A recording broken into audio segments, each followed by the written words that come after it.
betul. Jom kita beli tiket. Sebelum nak masuk, kita kena beli tiket. Korang tengoklah sendiri cuaca macam mana. Berkabus je. Okey, kita dah beli tiket dan kita boleh masuk. Sementara nak naik ke atas tu, dia ada tangga. Kalau korang larat, korang naik tangga. Korang nak relax-relax, santai-santai, korang boleh tunggu lift. Tapi agak crowded lah lift dia. Okey, kita dah sampai di atas. So, sementara korang layan pemandangan ni, korang boleh tolong saya subscribe, follow, tekan button-button yang percuma. Korang tengok pemandangan di atas ni, berkabus. Kawasan ni agak sejuk dia ni dekat bukit yang paling tinggi. So, korang tengok sendiri. Awan kabus. Biasanya time-time ni dah dalam 18 hingga 20 darjah Celsius. Maybe. So, kalau korang datang betul, korang kena datang kat sini.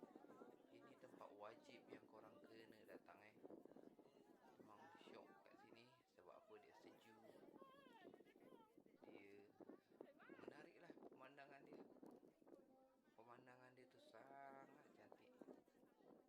So, lepas ni kita akan turun ke bawah untuk naik semula ke tingkat paling tinggi. Skywalk ni dia ada 6 tingkat. So, korang boleh naik ke atas sekali. Ni saya berada di tingkat 6. Korang tengok tinggi kan? Cantik tak pemandangan? Korang yang kalau nak datang ke Betong, korang wajib kena sampai tempat ni. Sebab apa? Memang sini view yang sangat cantik. Korang boleh menikmati keindahan alam. Okey, dah habis kita pusing. Masa untuk turun semula. So, korang nak naik ke atas ni, tiket 200 baht untuk masuk ke dalam tu, untuk naik kat menara tu. Pengangkutan naik dan turun dalam 50 baht. So, korang kena standby satu orang 250 baht. Dan stoket ataupun pembalut kasut tu 30 baht. So, total sekurang-kurangnya 280 baht korang kena standby. Saya naik ni memang musim pun tengah sejuk. So, korang lihatlah pemandangan turun.